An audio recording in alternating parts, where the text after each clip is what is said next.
Red Rock has never been ridden for 8 seconds, the announcer declared to 15,000 fans. Lane Frost adjusted his glove one last time. What happened next became the most legendary 8 seconds in rodeo history. Subscribe and comment what state you're watching from. Can determination really overcome the impossible?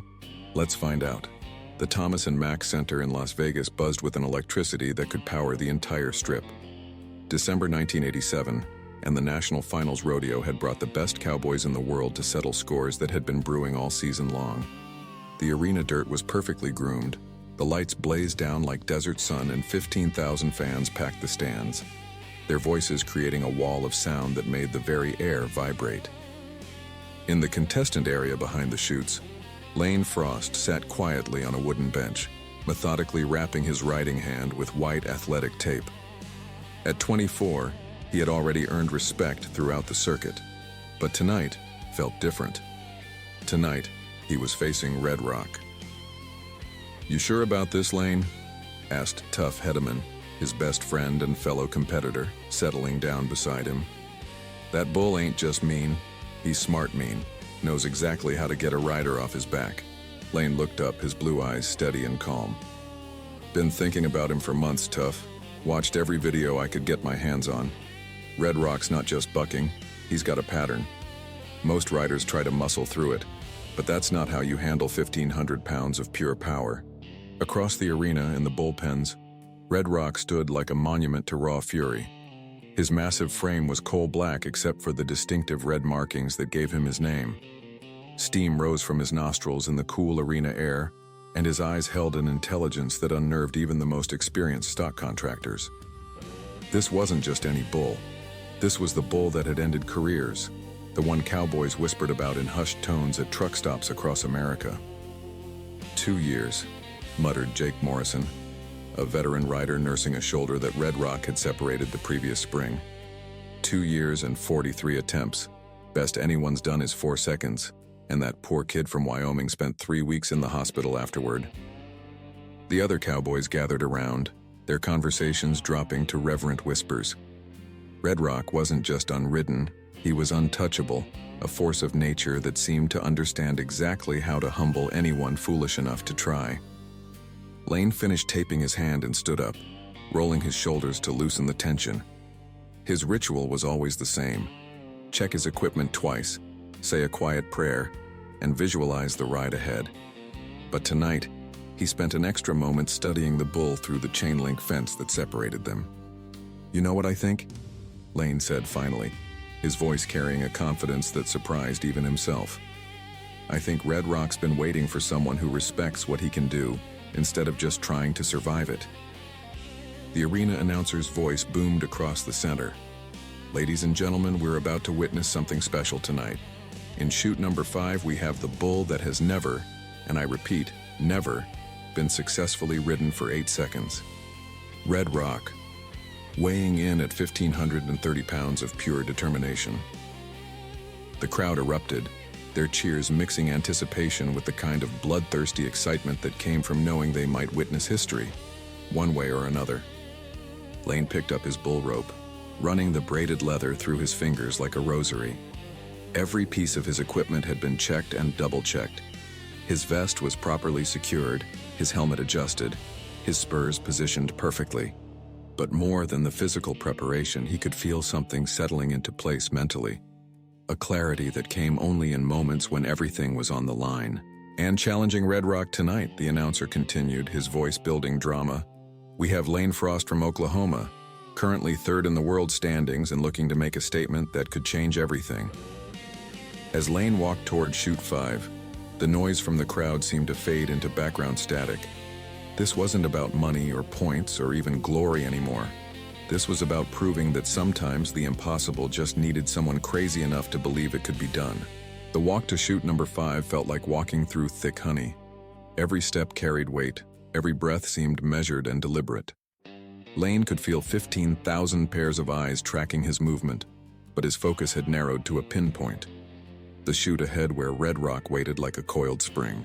"Easy, big fella," Lane whispered as he climbed the metal rails of the chute. Red Rock shifted beneath him, his massive muscles rippling like tectonic plates. The bull's breathing was steady, controlled. This wasn't a panicked animal, but a calculated destroyer who knew exactly what was coming. Lane eased down onto Red Rock's back, feeling the raw power beneath him like sitting on a barely contained earthquake. The bull's spine was broad and solid, his shoulders wide enough to park a truck on. This close, Lane could smell the earthy scent of the animal, could feel the heat radiating from his body. "Take your time," called out Cody Lambert, the bullfighter who would be protecting Lane once he hit the dirt. "Remember, 8 seconds. That's all we need." Lane wrapped his bull rope around his riding hand, pulling it tight with the mechanical precision of someone who had done this thousands of times. But his hands were steady in a way that surprised even him. Usually, before a big ride, adrenaline would make his fingers tremble slightly. Tonight, they were rock solid. "You feel different today," he said quietly to Red Rock, patting the bull's massive shoulder.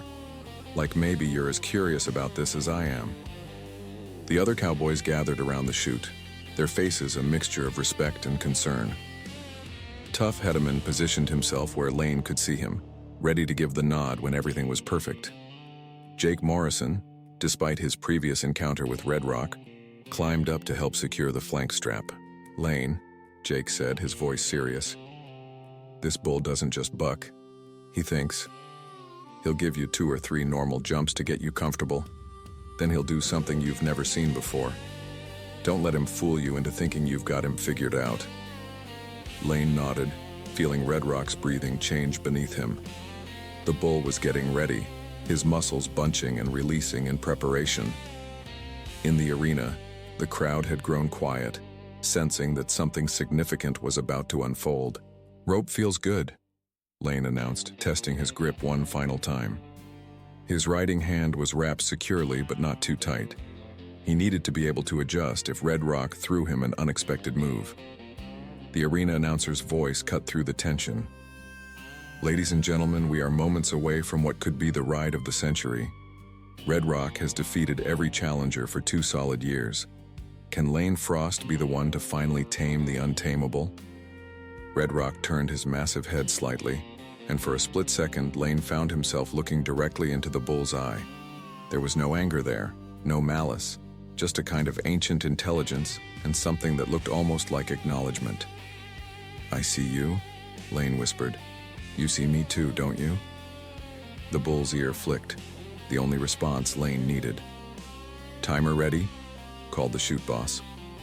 "Ready," came the response from the judges' table. Lane took one final deep breath, feeling his heart rate slow despite the enormity of the moment. This was it. 2 years of preparation, a lifetime of dreaming, and 8 seconds that would either make history or end in disaster. "You boys ready to see something special?" Lane called out to the crowd, his voice carrying over the arena speakers. The response was deafening. 15,000 people on their feet, sensing they were about to witness something extraordinary. Lane adjusted his position one last time, feeling Red Rock coil beneath him like a spring under maximum tension.